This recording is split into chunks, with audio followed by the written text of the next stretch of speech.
Assalamualaikum warahmatullahi wabarakatuh. Di kesempatan kali ini saya akan membawakan sebuah cerita yang berjudul Dendam Arwah Seorang Istri. Cerita ini ditulis oleh akun Facebook bernama Dimas Wesarmanto. Bagi kalian yang ingin baca ceritanya secara langsung, bisa langsung kunjungi link yang sudah sertakan di deskripsi. Sebelum cerita ini dimulai, jangan lupa untuk like, komen, subscribe channel ini, dan juga tekan lonceng notifikasinya agar kalian semua tidak ketinggalan cerita-cerita terbaru dari kami. Tentunya tak usah berlama-lama lagi. Langsung saja kita masuk ke ceritanya. Walau Maya telah sadar dan sehat, rupanya Pak Rustam lebih memperhatikan bayi yang dikandung Maya. "Bu, terus bagaimana kondisi anak saya? Apa juga selamat?" tanya Rustam. Sebenarnya, Mala dan Baby sudah tahu kalau bayi yang dikandung Maya tidak bisa diselamatkan. Tetapi mereka tidak mau memberitahukan keadaan ini ke Rustam. Untuk mengalihkan perhatian Rustam akan anak yang dikandung Maya, mereka mengalihkan persoalan.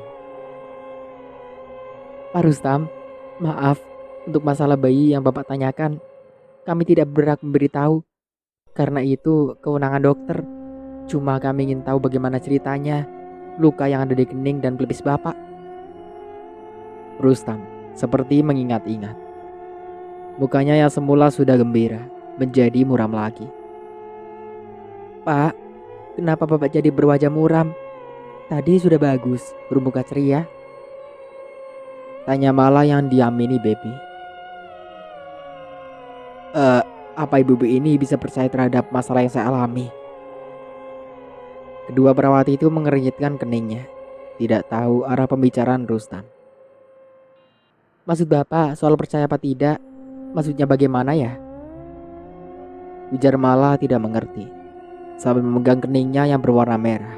Karena darah, Rustam mencoba bercerita. "Maksud saya begini, peristiwa yang baru saja saya alami sehingga saya luka seperti ini adalah suatu kejadian mistis." Jelas Rustam. "Baik, tidak mengapa. Silakan Bapak ceritakan," ujar Mala. Dan Rustam pun menceritakan semua yang telah terjadi padanya. Mala dan Baby serius mendengarkan. Dikala mereka sedang serius, mendadak ada suara seperti bedah jatuh ke lantai. Dan dengan suara yang keras sekali, membuat Mala, Baby, bahkan Rustam kaget. "Masya Allah, suara apa itu?" teriak Baby, sembari berdiri dan akan lari. Rustam sudah mengira pasti ulah makhluk itu lagi. "Tenang Bu, tenang, biarkan saja. Kita jangan takut," kata Rustam berani. "Iya, tapi tetap saya takut Pak," kata Baby mukanya pucat. "Tunggu saja, apa maunya dia?" Mala dan Baby saling berpegangan tangan, sama-sama takut. Kemudian tanpa Rustam, Mala dan Baby ketahui di belakang mereka arwah Puspita berwujud muka seram dengan bentuk tubuhnya yang tinggi. Arwah Puspita kemudian menggerakkan jari telunjuknya ke arah mereka. Tanpa komando, mereka sama berbarengan menoleh ke belakang. Baby dan Mala begitu melihat ke belakang langsung menjerit keras. "Hantu, tolong!" Jerit mereka minta tolong. Mereka tidak tahu kalau suara jeritan mereka tidak didengar orang, karena arwah Puspita sudah menjadikan ruang tunggu ini jadi kedap suara. "Siapa kamu? Jawab!" kata Rustam lantang. "Aku adalah korban perampokan yang kalian lakukan dan majikan dari Lastri yang kalian bunuh dan perkosa." Mendengar suara tertawanya makhluk seram yang meringkik, membuat Mala dan Baby makin ketakutan. "Kuntilanak!" teriak Mala yang berpelukan dengan Baby. Arwah Puspita tertawa lagi dengan terbang melayang-layang. "Pergi kamu, pergi!" ujar Rustam sembari mendapat hardikan dari Rustam. Arwah Puspita menyeringai memperlihatkan giginya yang runcing, dengan berbalut darah serta bola matanya yang terlihat putih semua, menjadikan arwah Puspita semakin menyeramkan. Di sebelah Rustam berdiri Mala dan Baby, tidak sanggup melihat wajah arwah Puspita. Mereka saling menelungkupkan kepalanya. Rupanya mendapat perlawanan dari Rustam. Arwah Puspita marah. Ia semburkan dari mulutnya sebuah benda sebesar telur ayam berwarna biru menyala ke kepala Rustam. Benda itu melesat dan mengenai kepala Rustam. Dan seketika itu juga kain perban yang pembalut lukanya hilang dan kembali darah mengucur serta disertai erangan kesakitan. "Aduh, sakit, tolong!" Erang Rustam sambil memegangi kepalanya. Malah terkejut. "Pak, perbannya kemana?" tanya Mala sambil menoleh ke kanan kiri, khawatir kalau penampakan itu muncul. Memang setelah menyemburkan sebuah benda ke kepala Rustam, arwah Puspita menghilang. "Saya tidak tahu, Bu. Yang saya tahu, kalau setan itu menyemburkan benda sebesar telur ke arah kepala saya," tutur Rustam dengan merintih merasakan sakit juga pusing. Kemudian Mala mencoba menghubungi dokter juga. Tetapi sebelum Mala sempat menelpon, Dokter Dodi lewat. Mala menghampiri. Dokter, maaf mengganggu. Di dalam ada pasien yang mengalami pendarahan di kepalanya, Pak." Dokter Dodi terpaksa menghentikan langkahnya dan bersama Mala masuk ke dalam. Di dalam, Baby sedang membalut dengan kain perban sisa. Rustam meringis kesakitan. "Bapak kenapa? Bisa begini?" tanya Dokter Dodi sambil memeriksa pelipis dan dahi yang luka dengan lampu senter mini. "Dok, tolong dok, sakit sekali," keluh Rustam. "Bapak, saya suntik ya, untuk menghilangkan rasa sakitnya," tawar Dokter Dodi. Akhirnya Rustam disuntik. Dan beberapa menit kemudian, rasa sakitnya berkurang dan lama-lama hilang. Rustam terlihat lebih segar. Dokter Dodi setelah memberi suntikan, menanyakan perihal luka itu bisa terjadi ke Rustam. "Ceritanya panjang dan tidak masuk akal, Dok," kata Rustam. Dokter Dodi mengangkat alis matanya. "Akal yang normal? Itu apa maksud Bapak?" Sembari berkata begitu, Dokter Dodi berpikir kalau dirinya mengenal orang ini. "Maksud saya, ada bau-bau mistis, Dok." Dokter Dodi mengangguk-anggukan kepalanya. "Oh begitu, tapi sepertinya saya pernah melihat Bapak." Rustam diam dan hanya matanya memandang Dokter Dodi. Ya, apa Bapak bukannya suami Ibu Maya?" "Betul, Dok, betul. Bagaimana, Dok? Istri saya apa masih koma?" Dokter Dodi senyum. Kemudian katanya, "Istri Bapak sudah siuman dan sudah sehat. Malah nanti sore sudah boleh pulang." "Apa, Dok? Istri saya sudah siuman?" Dokter mengangguk. "Terus bagaimana dengan anak saya, Dok?" tanya Rustam dengan semangat. Anak Bapak, maaf, kami tim dokter yang menangani istri Bapak tidak bisa menyelamatkannya. Dengan kata lain, anak saya meninggal, Dok." "Iya, begitu kira-kira." "Dokter tidak bercanda kan, Dok?" kata Rustam sembari tangannya mengguncang-guncangkan badan dokter. "Pak, yang pasti kami sudah mencoba menyelamatkannya, tetapi Allah berkehendak lain." Tidak, tidak. Anak saya masih hidup," kata Rustam dengan panik dan tangisan kecewa. Melihat Rustam histeris begitu, Dokter Dodi kemudian menghubungi keluarganya yang masih berada di rumah sakit ini. Tetapi ternyata keluarga, terutama istrinya, tidak bersedia bertemu dengan suaminya. Maya sudah sakit hati karena ulah Rustam di saat mudanya ternyata buruk bahkan tercela sebagai perampok. Dan dia juga yang menjadikan dirinya kehilangan calon anaknya. Dokter Dodi berusaha membujuk kutub Maya via ponselnya agar bersedia menemui Rustam atau suaminya yang menemuinya. Tetapi tekad Maya sudah bulat, tidak bersedia lagi bertemu dengan Rustam. Bahkan ada rencana kalau dirinya ingin pisah. Karena Dokter Dodi gagal membujuk Maya, akhirnya ibunya yang mengalah untuk menemui menantunya. Yang sebenarnya Bu Ambar juga sudah tidak simpatik lagi, karena sudah merampok dan membunuh serta merkosa. Bu Ambar dengan ditemani Suster Mary menuju ke ruang tunggu di mana Rustam berada. Saat Bu Ambar tiba di ruang tunggu, Rustam sedang histeris mengharap anaknya hidup. Rustam sudah hilang pikiran normalnya. "Mana anakku? Mana anakku? Mana?" kata Rustam di depan Dokter Dodi. Dokter Dodi diam saja. Wajah Rustam memerah, marah dan kesal. "Hei, jangan berteriak-teriak begitu. Malukan," kata Bu Ambar. Tiba-tiba dengan ada suara yang keras. Mendengar suara ibu mertuanya, Rustam langsung menghampirinya. "Bu, ibu, mana anakku yang juga cucu ibu?" tanya Rustam dengan memegang kedua lengan Bu Ambar. "Anakmu sudah meninggal," jawab Bu Ambar terang-terangan. Rustam membuka matanya lebar-lebar. "Tidak, anakku tidak boleh meninggal. Ibu bercanda kan?" "Bercanda? Buat apa bercanda? Ini juga akibat ulah kamu. Arwah Puspita yang kamu rampok dan dibunuh, kini balik balas dendam."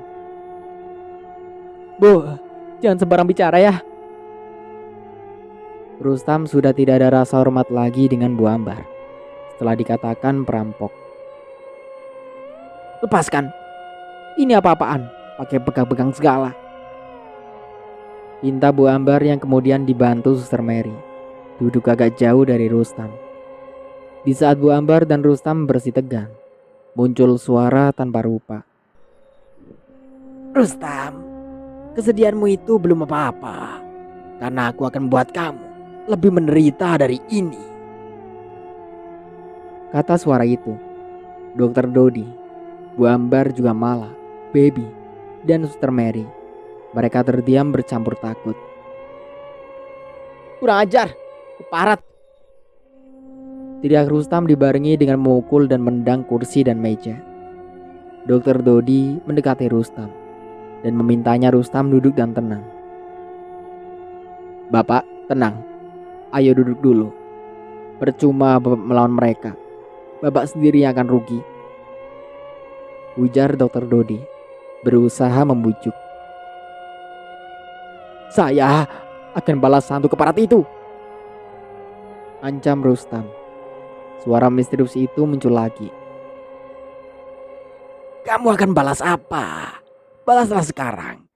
Mumpung aku belum membuat kalian lumpuh dan impoten." Mendengar ucapan arwah Puspita, Rustam tertawa dengan sombongnya. "Setan, setan. Memang kamu siapa?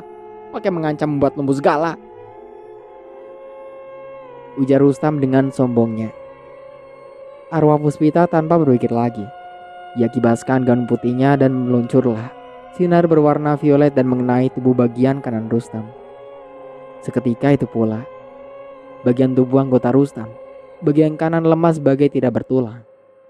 Rustam terkejut dan berusaha menggerakkan bagian tubuh sebelah kanannya, tetapi tidak bisa. "Kenapa tubuhku jadi lemas begini? Bagaimana ini?" ucap Rustam dengan wajah pucat, serta berusaha menggerakkan tubuhnya, tetapi gagal. Ini membuat Dokter Dodi juga Mala, Baby, Mary, dan Bu Ambar terheran-heran. "Dokter, tolong dok. Tubuh saya bagian kanan lemas, tidak bisa digerakkan. Tolong dok," rengek Rustam, termakan ucapannya sendiri. Dokter Dodi kemudian memeriksanya, dan ternyata kalau syaraf tubuh bagian kanan Rustam sudah tidak berfungsi. Tanpa aba-aba, arwah Puspita muncul dan tertawa sebagai ciri khasnya. "Rasakan kamu sekarang. Aku belum puas dan akan membuat kamu lebih menderita. Sebagai balasan atas perbuatanmu yang tidak ada balas kasihan. Rustam kini menyadari atas kesombongannya dan meraung menangis meminta maaf dengan arwah Puspita. Nyai, Nyai maafkan saya. Saya khilaf Nyai. Saya mohon ampun. Jangan Nyai membuat saya lebih menderita. Maafkan saya Nyai. Kata Rustam memohon belas kasihan. Arwah Puspita tertawa lagi dengan suara yang melengking dan menghilang. Nyai, jangan siksa saya seperti ini Nyai. Maafkan saya Nyai. Kata Rustam dengan suara keras memanggil arwah Puspita. Tetapi arwah Puspita sudah menghilang. Sebulan kemudian, perusahaan mereka bertiga, Nandi, Badi, dan Rustam, semakin hari semakin menurun pendapatannya, hingga mereka tidak bisa membayar gaji para karyawannya. Bahkan perusahaan Badi disita oleh bank karena kreditnya macet. Sedang perusahaan milik Rustam terpaksa dijual untuk bayar tagihan-tagihan dari mitra kerjanya. Dan bagi Nandi, perusahaannya terbakar beberapa hari yang lalu, sedang rumahnya yang mewah dijual untuk bayar utang. Kini mereka tidak hanya rugi harta, tetapi juga rugi moral. Istri Badi dan Rustam minta cerai, sedang Nandi, istrinya, meninggal.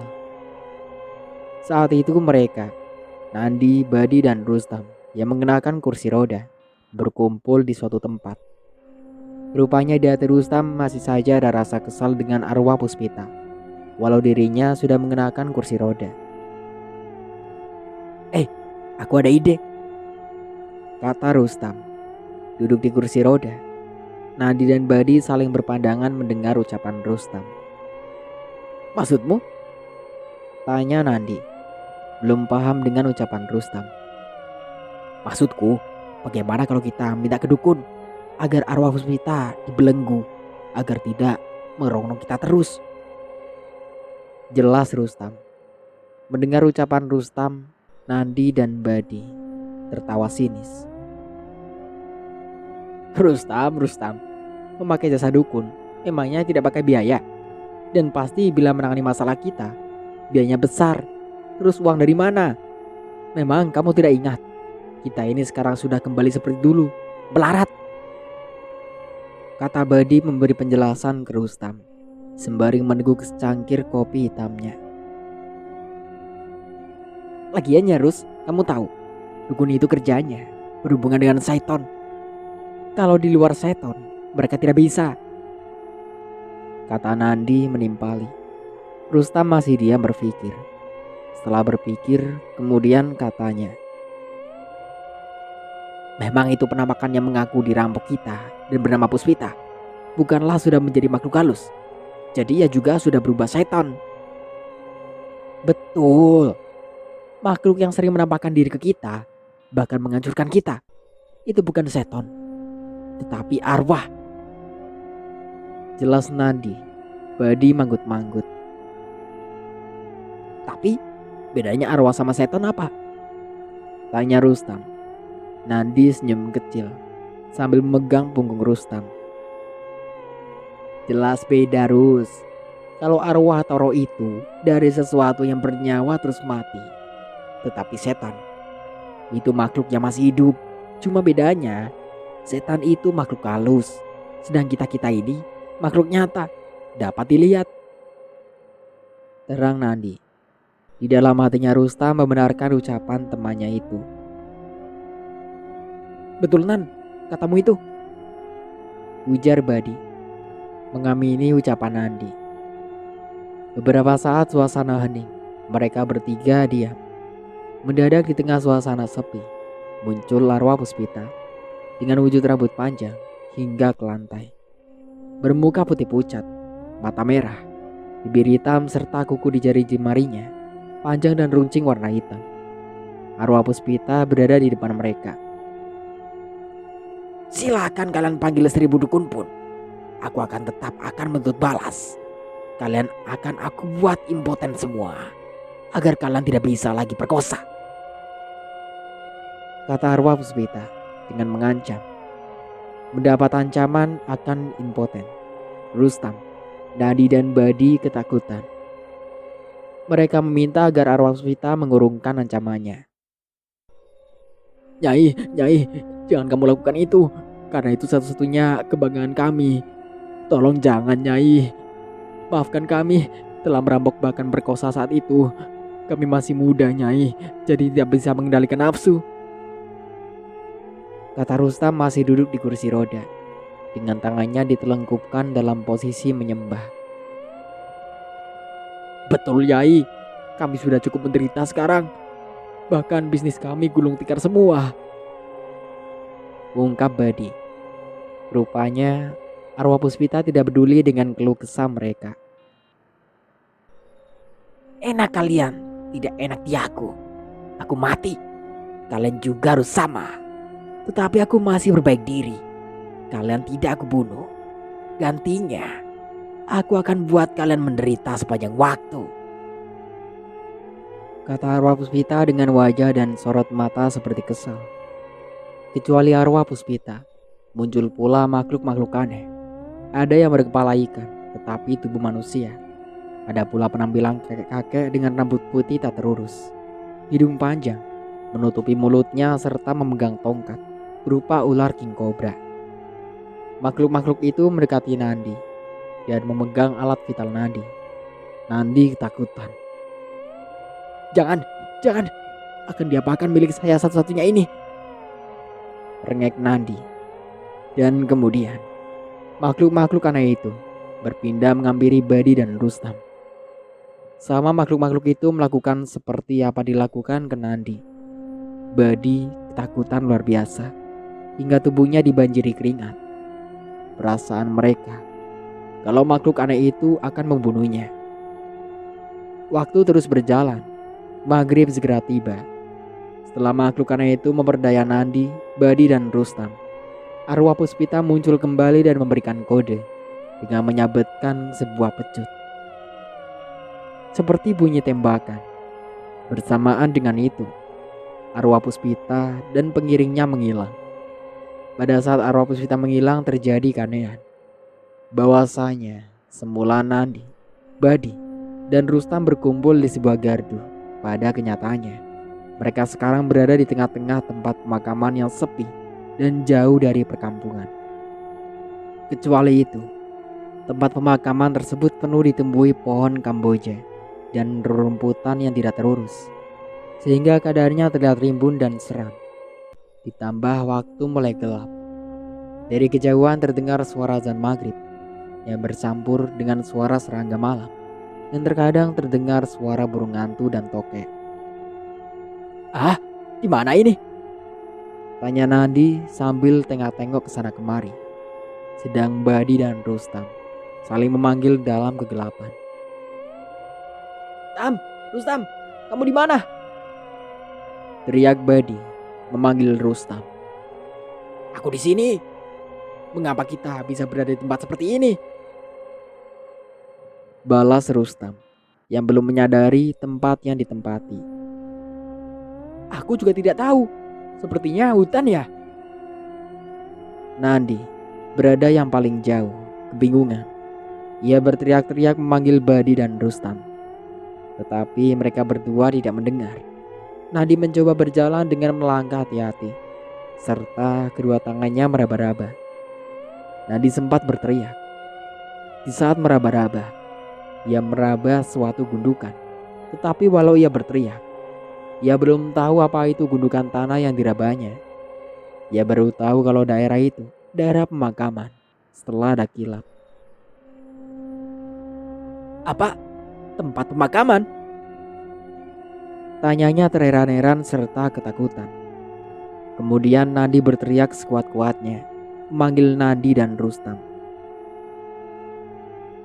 Badi, Rustam, kalian di mana?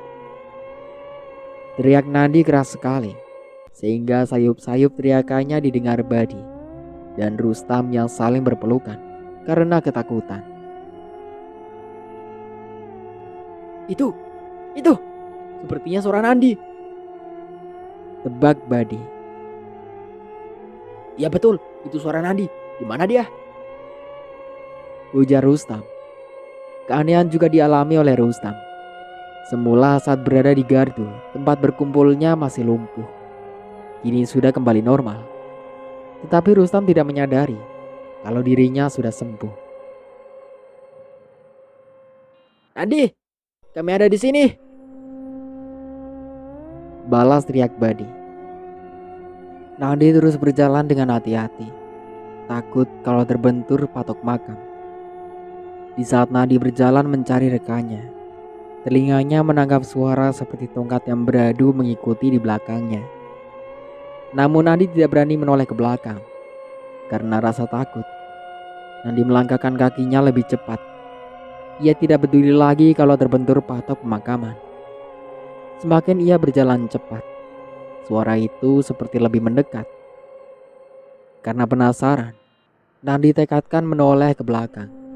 Dan betapa terkejutnya Nandi saat menoleh ke belakang, dirinya ada makhluk tengkorak berjalan, dan saat berjalan itulah tulang-tulangnya saling beradu sehingga menimbulkan suara kelotak-kelotak. Jantung Nandi rasanya hampir copot, dan Nandi ketakutan bukan kepalang dengan berteriak dalam keremangan malam. Nandi tidak menyadarinya kalau dirinya berdekatan dengan Rustam dan Badi. Sontak mendengar teriakan Nandi, mereka pun ikut berteriak. Lari! Teriak Badi tanpa memikirkan temannya. Ia lari sekuat tenaga karena suasana remang-remang semua. Melihat Badi berlari kabur, Rustam segera mengikuti. Beberapa kali Rustam terjatuh karena terbentur patok-patok pemakaman. Rustam tidak merasakan sedikit pun sakit. Yang ada dalam benaknya harus keluar dari tempat kuburan ini. Nandi yang juga berlari, memanggil-manggil Badi. Nandi hafal betul suara Badi di saat berteriak. Untung saja Nut tengkoraknya tidak mengikuti. Yang terdengar hanya suara tertawanya saja. Ia menakutkan. Badi, Badi, tunggu!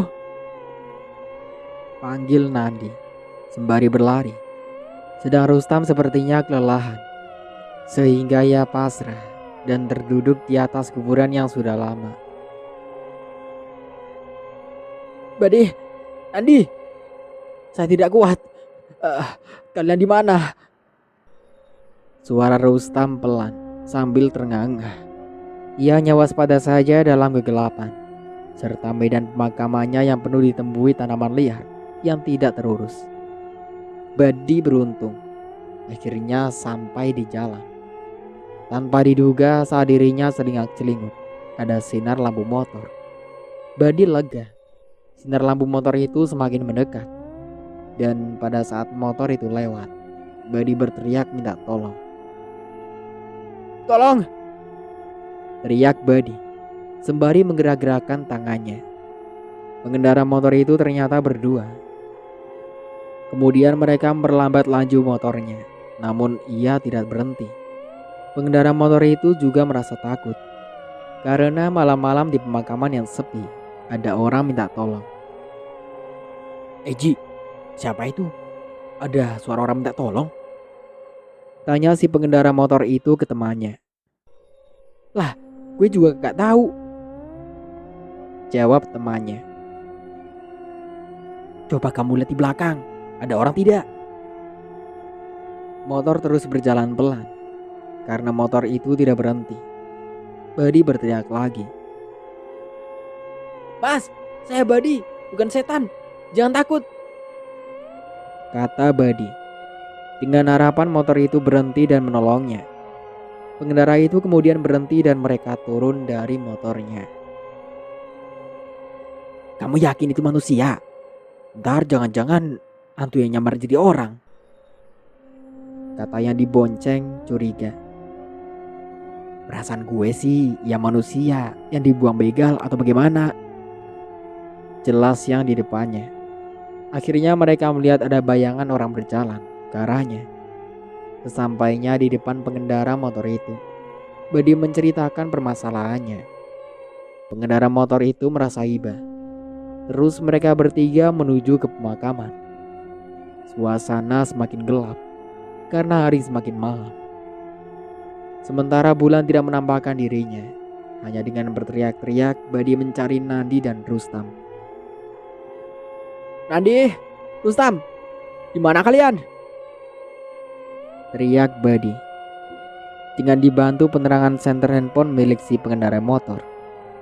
Mereka bertiga terus melangkah menerjang rerumputan dan tanaman liar lainnya.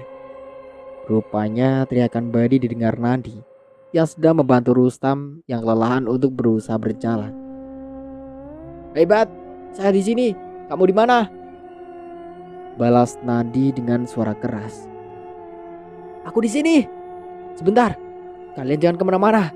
Diam saja di situ ya. Biar saya dibantu bapak-bapak ini yang mencari kamu," kata Badi. Mereka bertiga terus berjalan dengan hati-hati. Senter handphone milik pengendara motor itu terus menyala. Tiba-tiba, mereka bertiga dikejutkan seekor ular yang berukuran besar dengan panjang 2 meter berjalan melata. Pengendara motor itu memberi kode agar berhenti melangkah karena ular sangat peka dengan getaran. Badi ketakutan melihat ular besar berjalan di depannya. Kembali pengendara motor itu memberi kode dengan menempelkan jari telunjuknya ke mulutnya. "Shh, jangan bersuara, diam dulu," pintanya pelan. Setelah ular itu berlalu, baru mereka meneruskan pencarian Nadi dan Rustam. Setelah melalui medan yang berat dengan penuh resiko digigit binatang berbisa, Nadi dan Rustam akhirnya ditemukan. Kemudian mereka segera memberi pertolongan ke Rustam yang terlihat kelelahan dan di sana sini kakinya berdarah karena duri atau terbentur kayu dan lain-lain. Dialami juga oleh Nadi. Kaki dan tangannya banyak luka goresan dan mengeluarkan darah.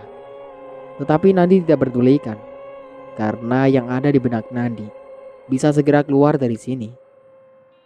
Dengan bersusah payah akhirnya mereka sampai di jalan. Pengendara motor yang bernama Aji dengan ponselnya menghubungi temannya meminta bantuan. Tidak lama kemudian datang mobil Avanza hitam.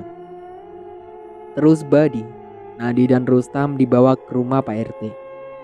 Di tempat Pak RT, mereka mendapatkan pertolongan semaksimal mungkin. Ananta sore itu baru saja pulang dari kerja. Seperti kebiasaannya setiap Ananta pulang, Biromlah menyiapkan minuman hangat dan juga air hangat untuk majikannya. "Bi, ibu di mana?" tanya Ananta ke Biromlah yang datang membawakan secangkir kopi susu. "Ada tuan, itu di ruang sebelah," kata Biromlah setelah meletakkan secangkir kopi susu di atas meja. Ananta sudah berganti pakaian, menyusul ke ruang sebelah dan dilihatnya ibunya sedang berbicara dengan temannya. Ananta kemudian berbalik masuk ke dalam. Di dalam, pasnya di ruang keluarga melihat putrinya Dinda sedang menonton TV. Ananta kemudian menghampiri. "Duh, asik sekali ya nonton TV-nya," sapa Ananta yang terus duduk di sebelahnya. "Papa sudah pulang? Tumben Pak, biasanya malam," tanya Dinda yang lalu mencium tangan Ananta. Ananta tersenyum. Katanya kemudian, "Memang tidak boleh kalau papa datang sorean." Dinda melirik. Senang sih kalau papa bisa pulang agak siangan, jadi bisa bantu Dinda buat PR. Cuma," ujar Dinda. Kok ada embel-embelnya? Cuma apa yo?" Dinda diam sebentar. "Itu temen papa, Tante Ruri. Kalau ada Tante Ruri, papa jadi waktunya buat Tante Ruri melulu," kata Dinda protes. Dinda merasa terbatas kedekatannya dengan Ananta. Bila ada Ruri, wanita cantik itu datang. Sepertinya Dinda sudah ada penasaran. Ada sesuatu dengan Ruri. Siapa bilang? Itu hanya perasaan Dinda aja. Dinda menatap papanya.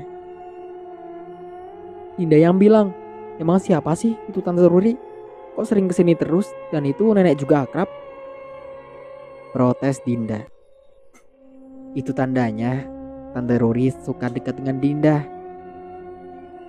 Ucapan Nanta dengan mengusap-usap kepala Dinda. Enggak, Dinda tidak senang kalau ada Tante Ruri. Loh, kenapa? Pokoknya Dinda tidak suka kalau Tante Ruri sering kesini. Dinda, tidak boleh begitu, kata Ananta. Belum tuntas Ananta berbicara. Sebuah mobil jas kuning datang. Pengendaranya seorang wanita muda yang cantik, dengan dandanannya yang kekinian sekali, bahkan hampir mirip seorang artis. Setelah memarkirkan mobilnya di halaman rumah Ananta yang luas dan mewah, wanita itu turun dan berjalan menuju ke dalam rumah Ananta. Kebetulan Bu Broto ada di ruang tamu. Begitu bel berbunyi, langsung membukakan pintu. Hai, Nak Ruri, ayo masuk, ayo, ajak Bu Broto ramah, yang sebelumnya cipika-cipiki dulu dengan Ruri. Bu Broto menyilahkan Ruri masuk. Setelah Ruri duduk, Bu Broto berjalan ke dalam mencari Ananta. Bu Broto melihat Ananta sedang berdua dengan Dinda. Dinda, ayo tebak, itu di depan ada tamu. Siapa? Kata Bu Broto ke Dinda yang semula berwajah berseri, bercanda dengan ayahnya, berubah jadi muram. Dinda tidak menjawab ucapan neneknya, bahkan malahan menghela nafas. Loh, Dinda, kok mukanya jadi cemberut begitu? Tanya Bu Broto dengan memegang pundak Dinda. Iya, habis bosan, hampir setiap hari kesini, kesal Dinda. Bu Broto mendengar ucapan Dinda seperti itu, langsung mengernyitkan kedua matanya. Emang kamu sudah tahu siapa yang datang? Siapa lagi kalau bukan Tante Ruri? Dinda tidak suka. Di saat ibunya sedang berbicara dengan Dinda, Ananta meninggalkan mereka dan menemui Ruri. Tidak boleh berkata seperti itu. Nanti kalau Tante Ruri dengar bagaimana? Ya biarin aja, Nek. Ya sudah kalau begitu.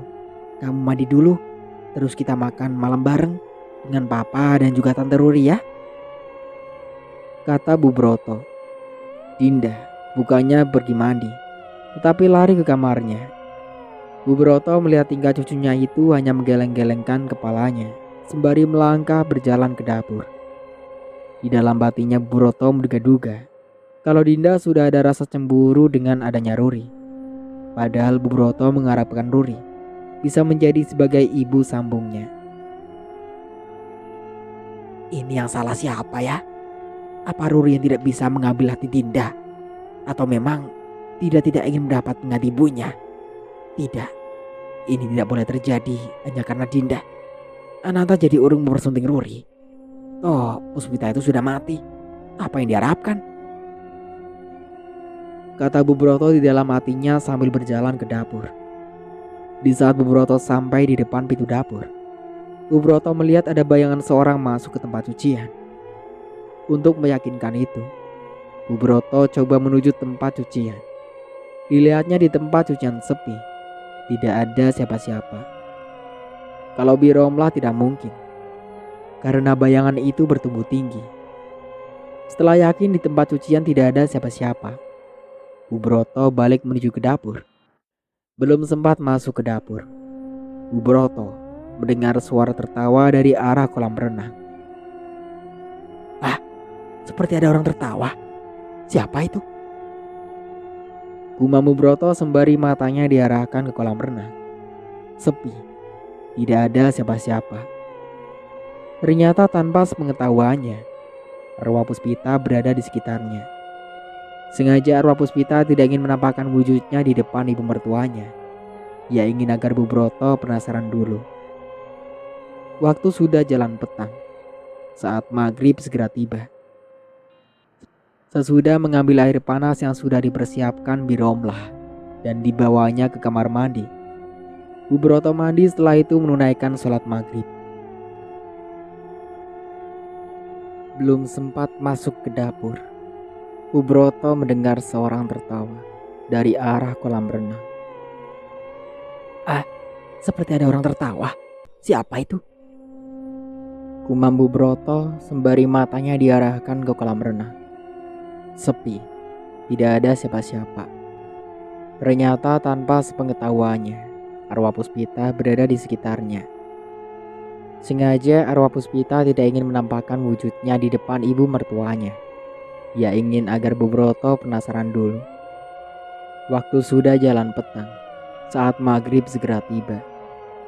Sesudah mengambil air panas yang sudah dipersiapkan Bu Romlah dan dibawanya ke kamar mandi, Bu Broto mandi, setelah itu menunaikan sholat maghrib.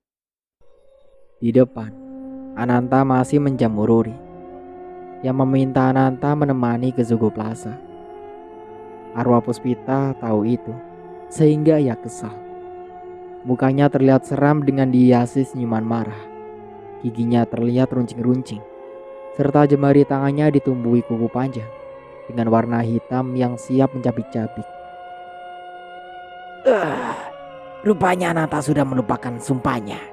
Awas, aku tidak rela anakku terlantar gara-gara wanita itu. Lihat Ananta, aku akan buat perhitungan, ancam arwah Puspita. Di saat Ananta akan pergi mengantar Ruri, Dinda keluar dari kamarnya. "Pah, ayo, katanya mau beliin kado Dinda buat ulang tahun teman Dinda," kata Dinda. Ananta baru ingat kalau malam ini mau mengajak Dinda ke Blok M beli kado. Oh iya, Papa lupa. Tetapi bagaimana ya? Papa harus antar Tante Ruri juga. Gimana kalau ke Blok M besok pagi aja? Ujuk Ananta sambil jongkok memegang lengan Dinda. Seketika wajah Dinda berubah kesal. Papa bohong. Kapan Papa menempati untuk Dinda? Selalu mengutamakan Tante Ruri. Dinda benci sama Tante Ruri, kata Dinda dengan suara kencang. Shh, jangan kencang-kencang, nanti Tante Ruri dengar, kata Ananta dengan jari telunjuknya ditempelkan ke mulutnya. Biarin, gara-gara Tante Ruri, Dinda tidak jadi dibelikan kado. Papa janji kok, besok Papa khusus waktunya buat Dinda. Gak mau, pokoknya harus sekarang, pinta Dinda kekeh. Ananta terlihat jadi salah tingkah dan kebingungan. Akan mengutamakan Ruri, tetapi Dinda adalah satu-satunya buah hatinya dengan almarhum Puspita. Sebaliknya mengutamakan Dinda. Bagaimana dengan Ruri yang sudah baik dengannya? Di saat Ananta kebingungan, Bu Broto keluar. Melihat Dinda dan papanya bersih tegang, Bu Broto menghampiri mereka. Ini ada apa? Sepertinya serius sekali, tanya Bu Broto yang langsung merangkul Dinda. Papa sudah berbohong, Nek, tutur Dinda dengan wajah cemberut. Papa berbohong bagaimana? Tanya Bu Broto tidak mengerti. Akhirnya Dinda pun menjelaskan semuanya. Bu Broto mendengar penuturan cucunya itu, jadi tersenyum. Oh itu, emangnya teman Dinda ultahnya kapan? Lusa, Nek. Lusa? Jadi kalau tidak belinya kado besok, masih bisa dong? Gak mau. Nanti tuh Tante Ruri datang lagi. Pasti Papa tidak jadi lagi. Ananta melihat putrinya yang sudah banyak bisa bicara seperti orang dewasa.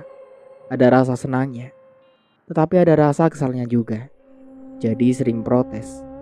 Ananta mendekati Dinda. Oh iya, Papa ada jalan keluarnya. Bagaimana perginya ke Blok M malam ini bersama nenek? Kata Ananta. Dengar ucapan papanya, Dinda langsung memicingkan matanya. Gak mau, nenek kan sudah tua. Kasihan nanti capek. Dinda jangan takut. Walau nenek sudah tua, tapi masih sanggup jalan-jalan kok. Gak mau. Dinda gak mau diantar nenek. Sudah kalau papa tidak mau mengantar Dinda. Dinda tidak mau masuk sekolah. Malu bertemu Vivi. Papa pembohong, kata Dinda. Berlari masuk ke kamarnya, menangis. Dalam tangisannya Dinda teringat mamanya. Mama, mengapa mama tinggalkan Dinda? Kalau ada mama, Dinda tidak akan begini. Ratapnya dengan menangis. Ananta kemudian menyusul ke kamar Dinda, tapi Broto mencegahnya. Nanta, sudah, tidak perlu kamu susul dia. Biar Dinda ibu yang urus, kata Bu Broto berjanji. Begitu. Ya udah kalau begitu Bu, Ananta mohon izin akan Ruri keluar sebentar ya. Izin Ananta ke ibunya. Bu Broto mengangguk. Arwah Puspita yang dari tadi berada dan berbaur dengan mereka merasa kesal karena Ananta lebih mengutamakan Ruri daripada ke anaknya. Sialan kamu Pak, sudah mulai melupakan janjimu dulu. Akan urus Dinda hingga menjadi orang yang bisa mandiri. Mama akan bikin perhitungan Pak, tutur arwah Puspita mengancam tatkala Ananta menggandeng tangan Ruri menuju ke mobil mewahnya yang terparkir di sisi rumahnya. Arwah Puspita mengembuskan angin ke arah mobil yang akan digunakan Ananta pergi berdua dengan Ruri, dan mobil mendadak tidak bisa hidup. Tumben ini mobil tidak bisa di starter, kata Ananta bingung. Ruri yang sudah duduk di sisi Ananta ikut komentar. Mungkin bensinnya habis mas. Ananta keluar untuk melihat tangki bensinnya, dan ternyata bensinnya masih full. Kembali Ananta mencoba menstarternya, tetap mesinnya tidak hidup. Kemudian Ananta memanggil satpam rumah yang jaga malam itu. Ada apa Pak? Bapak memanggil saya? Tanya satpam. Iya, tolong periksa mobil ini. Tiba-tiba ngadat. Padahal tadi siang saya pakai tidak apa-apa. Perintah Ananta ke satpam yang bernama Zuli. Untuk memudahkan pemeriksaan, Ananta dan Ruri turun dan menunggu di sisi mobilnya sembari berdiri. Mampus Pak, mobil tidak bakal bisa jalan. Arwah Puspita ada di samping mereka. Namun sengaja arwah Puspita tidak menampakkan dirinya. Karena takut keburu malam, Ruri menawarkan untuk memakai mobilnya. Begitu, kata Ananta. Ruri mengangguk. Zul, coba kamu periksa ya apa yang rusak, dan bila kamu tidak bisa, bawa saja ke bengkel, kata Ananta sebelum pergi ke mobil Ruri. Siapa? Ucap Zuli. Ananta bersama Ruri kemudian meninggalkan Zuli dan berjalan mesra bersama Ruri ke mobil Ruri. Baru beberapa langkah mereka berjalan sambil bercanda. Tiba-tiba ada suara ledakan. Dan suara itu dari mobil Ruri. Aduh, ledakan apa itu mas? Tanya Ruri terkejut sambil menutupi lubang telinganya. Mereka berdua kemudian mencari sumber suara ledakan. Ananta melihat ke mobil Ruri. Tempat bannya pecah semua. Rur, mobil kamu banyak pecah, ucap Ananta sambil tangannya menuju ke arah mobil Ruri. Apa? Mobil saya banyak meledak? Kok bisa? Ujar Ruri heran. Aneh, kata Ananta singkat. Apa mungkin ada orang usil? Tebak Ruri. Keanehan itu juga terjadi pada suara ledakan. Yang mendengar suara ledakan hanya Ananta dan Ruri. Sedang 4 satpam jaga. Tidak ada satupun yang mendengar ledakan itu. Satpam, teriak Ananta memanggil satpam jaga. Keempat satpam itu yang sedang asyik bermain catur langsung berhamburan keluar ke tempat Ananta dan Ruri berada. Kalian sedang apa? Ada suara ledakan, santai-santai aja, marah Ananta dengan berkacak pinggang. Sedang mereka para satpam menundukkan kepalanya. Kemudian salah satu dari satpam itu memberanikan diri bertanya, "Maaf, maksud Bapak ledakan yang mana ya?" Tanya Badrun sembari kebingungan. "Jadi, kalian tidak mendengar ada suara ledakan sekeras itu?" "Betul Pak, kami tidak mendengar ada suara ledakan." Ananta geleng-geleng. "Kalau kerja kalian begini, bisa-bisa rumah saya kebakaran." "Sungguh Pak, kami tidak mendengar suara ledakan." Keempat satpam itu bersuara. Sudah, cepat, kalian ganti ban-ban mobil ibu ini sekarang juga," perintah Nanta. Akhirnya Nanta terpaksa pesan taksi Bluebird. Mereka semua tidak melihat kalau arwah Puspita ada di tengah-tengah mereka. "Rasakan kau Pak, akibat Papa melanggar janji, Papa tidak akan tenang," tertawa arwah Puspita. Zuli yang sedang mengutak-ngatik mobil tuanya terkejut karena melalui kaca spion di atas dashboard, Zuli melihat ada sosok penampakan tanpa kepala, sedang dari lehernya mengalir darah, disertai suara orang mendengkur duduk di kursi belakang. Tanpa pikir panjang lagi, Zuli melompat keluar dari mobil, terus berlari sambil berteriak, "Ada hantu! Hantu! Tolong!" Begitu teriak Zuli dan berlari sekali jatuh tersungkur. Empat satpam yang sedang mendongkrak ban mobil Ruri terkejut mendengar Zuli berteriak hantu. Ferdi, satu dari empat satpam itu, menghampiri Zuli yang duduk lemas di samping pos jaga dengan nafas yang terengah. "Zul, kenapa kamu?" tanya Ferdi sesudah berada di depan Zuli. Itu, di sana ada hantu tanpa kepala," kata Zuli di sela-sela dengus nafasnya yang memburu. "Hah? Di mana? Berbicara yang jelas," ujar Ferdi. Di sana itu," kata Zuli menunjuk ke arah mobil tuanya. Ferdi menoleh dan matanya tertuju ke mobil Ananta. "Mana?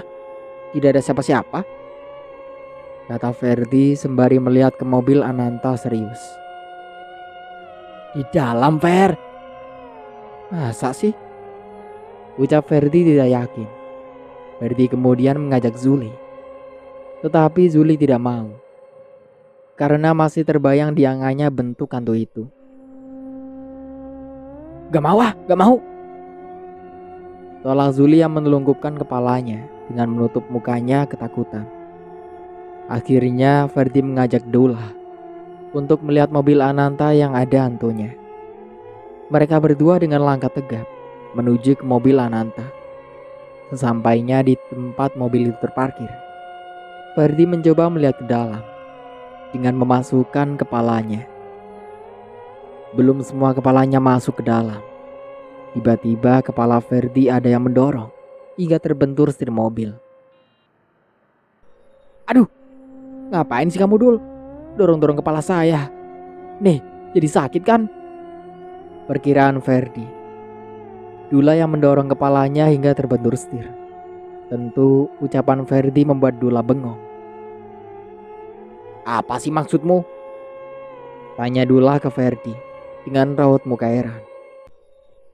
"Kamu kan yang mendorong kepala saya?" Dula menggeleng sembari keningnya mengkerut. "Kalau kamu tidak, terus siapa dong yang mendorong kepala saya?" Dula berpikir. Jangan-jangan hantu yang dibilang Zuli. "Masa sih?" sanggah Ferdi. Belum rampung mereka berdebat, mendadak mobil itu klaksonnya berbunyi. Kedua satpam itu terheran-heran melihat klaksonnya berbunyi, sementara di dalam mobil tersebut tidak ada siapa-siapa. Mereka memandangi mobil Tuan Ananta dengan keinginan mendekat, namun ada rasa takut. "Aneh ya mobil Tuhan," ujar Dullah dengan matanya masih menatap ke mobil itu. Waktu terus berjalan Hari semakin malam. Sekitar jam 10, Ananta dan Rory datang dengan memakai taksi Bluebird. Ananta kemudian menemani Rory menuju ke mobilnya. "Wardi, berapa biaya tambal bannya ini?" tanya Ananta sembari membuka dompetnya. "Tidak bayar, Tuan."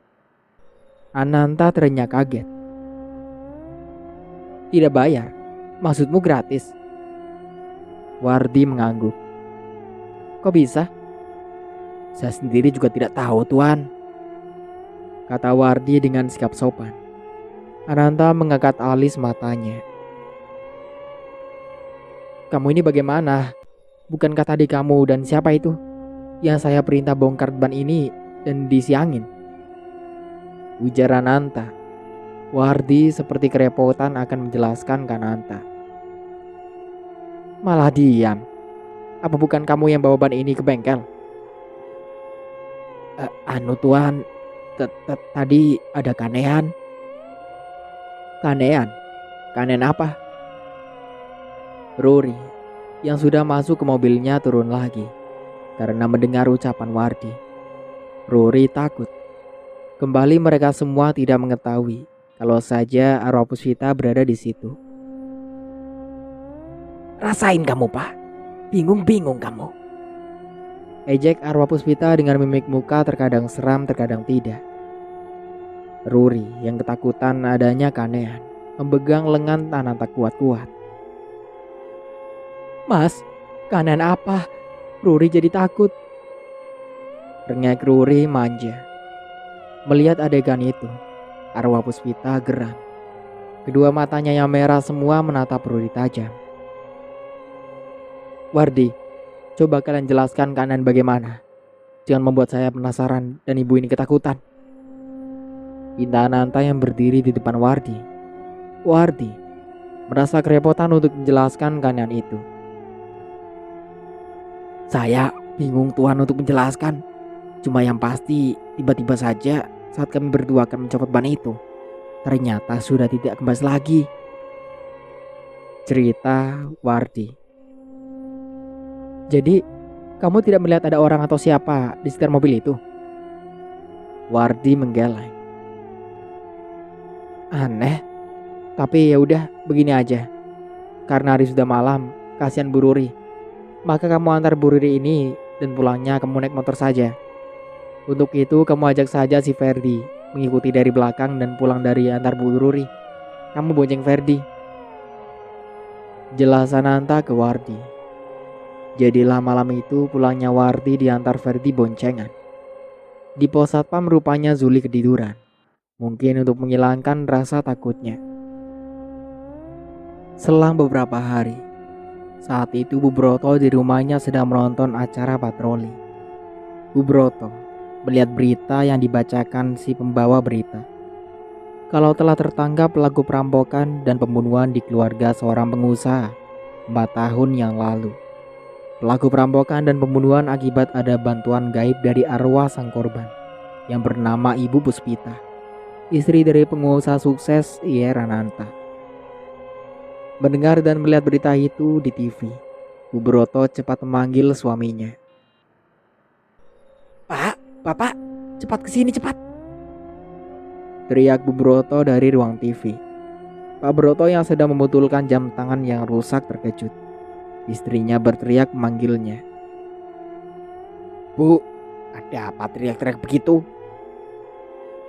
tanya Pak Broto, santai sembari menarik kursi dan duduk. Itu, coba lihat di TV, acara patroli," ajak Bu Broto dengan jari telunjuknya diarahkan ke TV. Kebetulan pas di saat Pak Broto melihat sedang ditayangkan wajah-wajah pelaku perampokan, serta lokasi kamar tempat terjadinya pembunuhan. Pak Broto hampir tidak percaya. Ini berita betul apa hoaks? Namun setelah melihat kamar di mana perampokan dan pembunuhan terjadi, Pak Broto hafal betul kalau itu kamar Puspita. "Bu, itu kan kamar Puspita dan itu foto jenazah Puspita," kata Pak Broto semangat. "Iya Pak, betul," Tadi diberitakan karena bantuan arwah korban, kata Bu Broto sambil matanya tak lepas dari TV, serius mendengarkan ulasan polisi. Hah? Arwah korban? Ucap Pak Broto. Iya, arwah Puspita, tegas Bu Broto. Di luar akal, tiba-tiba arwah Puspita tersorot oleh kamera dengan memakai baju putih. Terlihat berdiri di belakang pelaku perampokan. Pak, lihat itu yang dilingkari tinta merah dengan gambar maremang. Itu kan wujud arwah Puspita, jelas Bu Broto. Dengan tergesa-gesa Pak Broto menghubungi Ananta. Pak Broto minta Ananta cepat melihat TV di acara patroli. Ananta yang di saat itu sedang santai duduk baca koran, segera melihat ke TV-nya yang berukuran besar. Pelaku perampokan tertangkap, gumam Ananta yang dengan serius menonton. Bahkan Ananta terkejut. Terlihat sosok wanita berjubah putih di samping para pelaku perampokan. Loh, bukankah itu hantu? Kenapa dan apa hubungannya dengan pelaku perampokan? Tanya Ananta dengan dirinya sendiri. Ananta belum tahu kalau yang dibilang hantu itu adalah penampakan istrinya. Belum usai rasa herannya, ponselnya berdering. Ananta mengangkatnya. Ternyata dari ibu eks mertuanya. Ananta, kamu sudah lihat? Itu pelaku perampokan di rumah kamu beberapa tahun yang lalu. Tertangkap, dan kamu apa tahu juga kalau tertangkapnya para pelaku perampokan karena ada ikut campur tangannya arwah Puspita, kata Bu Yudis Putra, ibunya Puspita. Jadi yang terlihat penampakan sosok wanita yang berjubah putih itu wujud arwah Puspita. Iya betul nak. Jadi semua itu terjadi karena ada ikut campurnya arwah Puspita, terang Bu Yusdi ke Ananta. Baik Bu, besok pagi coba saya akan hubungi polisi, kata Ananta. Keesokan paginya sebelum berangkat ke kantornya, Ananta menghubungi polisi. Ananta pagi itu sudah berdandan rapi dan tujuan pertamanya sebelum tiba di kantornya, ia sempatkan ke kantor polisi. Namun belum lagi Ananta masuk ke dalam mobil Ferrarinya yang berwarna kuning, ponsel yang dipegangnya berdering. Ternyata itu dari kepolisian. Polisi meminta Ananta sebelum jam 12 siang hadir di kantor polisi. Ananta tidak ingin datang dan hadir sendirian, tetapi ia mengajak ibu dan bapaknya, serta ibu mertua dan bapak tidak ketinggalan Rory. Cuma bedanya keluarga berangkat dari rumah, sedangkan Ananta langsung dari kantor. Mereka para pelaku perampokan sebelum disidangkan ditempatkan terlebih dulu di kamar tahanan setempat. Nandi ditempatkan di dalam sel yang berukuran 2 kali 2 meter, sedang Badi, Rustam dalam satu sel berdua. Jelang siang, suasana sekitar ruang tahanan terlihat sepi dan gelap, hanya diterangi lampu 10 watt. Nandi yang ada dalam kesendirian, hidungnya mencium bau bunga kantil dan bau minyak jenazah. Bau, seperti bau bunga kematian. Apa mungkin arwah itu datang? Katanya dalam hati, dengan duduk di pojok sembari kedua tangannya dilingkarkan ke kakinya. Mata Nandi terus bergerak sana kemari, khawatir kalau penampakan itu muncul lagi. Ternyata apa yang Nadi khawatirkan menjadi kenyataan. Jeruji-jeruji pintu tahanan berbunyi berurutan, tetapi tidak ada wujud siapa yang membunyikan besi-besi itu. Tubuh Nandi mulai merinding. Tengkuknya terasa ada angin yang berembus. Tolong jangan ganggu saya lagi. Saya takut, jangan ganggu saya. Rengeknya memelas dengan wajah pucat. Aku akan terus ganggu kalian sampai kalian menyusulku, kata suara tapi tidak wujud. Tidak, Pak polisi, tolong saya, teriak Nadi dengan mencoba memasukkan kepalanya di sela-sela tali besi yang terpasang di pintu. Teriakan Nadi tiada jawaban. karena para petugas sedang berada di aula. Sementara arwah Puspita menggodanya dengan mencolek punggung Nandi. Nandi kaget dan berteriak semakin keras. "Pak polisi, tolong!" Panggil Nandi ke polisi jaga yang diikuti tangisan. Nandi betul-betul ketakutan. Sedang Badi dan Rustam yang berselisih 2 kamar dengan kamar sel Nandi. Terdengar jelas teriakan Nandi yang ketakutan. "Hebat, itu kasihan Nandi seperti ketakutan," ujar Rustam. "Iya ya, kenapa dia?" tanya Badi, berdiri bersama Rustam di pintu dengan tangannya masing-masing memegang jeruji-jeruji besinya. "Seperti ketakutan itu. Apa jangan-jangan ada penampakan?" terka Badi. "Bisa jadi sih." Tiba-tiba tidak diketahui datangnya, muncul sipir yang berseragam polisi. "Hei, kalian bilang penampakan. Apakah seperti ini penampakan yang kalian takutkan?" ucap sipir itu, yang berbadan berseragam polisi. Kepalanya berwujud kepala berambut panjang. Muka putih seperti putihnya tembok. Matanya lebar berwarna merah dengan mulutnya bertaring panjang dan runcing. Badi dan Rustam, begitu matanya melihat wajah polisi misterius tersebut, langsung melonjak tinggi sekali sambil berteriak. Mereka saling memeluk dengan menyembunyikan wajahnya. Mereka menghadap ke belakang ke dinding sel. Penampakan itu kembali tertawa dan apalagi wujud penampakan itu bisa masuk ke dalam tanpa membuka pintu. Kemudian penampakan tersebut memegang pundak Badi dan pundak Rustam. "Hei, lihat ke sini." "Tidak mau. Pergi kawan tuh, pergi!" usir Badi dan Rustam karena takutnya. Rupanya para sipir yang bertugas saat itu yang sedang berada di aula terganggu dengan teriakan ketakutan Nandi, sehingga salah satu sipir yang ada menuju ke sel Nandi. Sipir muda yang bernama Borneo itu mendekati Nandi dan mengamati dengan cermat. "Pak polisi, saya takut sendiri. Bisa saya digabung dengan teman saya?" kata Nandi dengan mimik muka ketakutan setelah polisi datang. "Sebentar, kenapa kamu seperti ketakutan?" tanya Borneo dengan berdiri dan memutar-mutar tongkat yang digenggamnya. "Ada hantu Pak polisi, ada hantu." Borneo membuka matanya lebar-lebar. "Apa? Hantu? Kamu ini lagi mengigau atau mimpi? Masa siang-siang begini ada hantu?" "Ada Pak polisi, ada. Hantu itu akan mencekik saya. Tolong Pak polisi, pindahkan saya dari sini," pinta Nandi memohon. Namun permintaan Nandi tersebut tidak bisa dipenuhi. "Kamu ini seperti anak kecil. Di sini itu tidak ada hantu. Dah sana tidur, jangan berisik. Awas kalau berisik, saya akan beri hukuman," ancam Borneo sambil balik ke aula kembali. Pak polisi, jangan tinggalkan saya," keluh Nandi sambil menangis. Ketiga pelaku perampokan, pembunuhan bahkan pemerkosaan, Nandi, Badi dan Rustam, terus-menerus dihantui oleh arwah Puspita.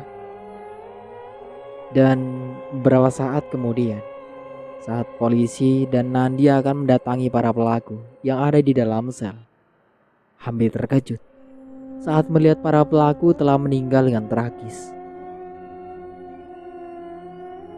Dan begitulah akhir dari ceritanya.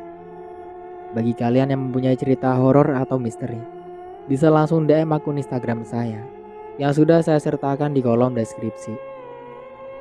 Tentunya jangan lupa untuk like, komen, dan subscribe channel ini, dan juga tekan lonceng notifikasinya agar kalian semua tidak ketinggalan cerita-cerita terbaru dari kami. Saya Mang Dayun pamit undur diri. Sampai jumpa kembali di cerita baru berikutnya. Kurang lebihnya mohon maaf. Wassalamualaikum warahmatullahi wabarakatuh.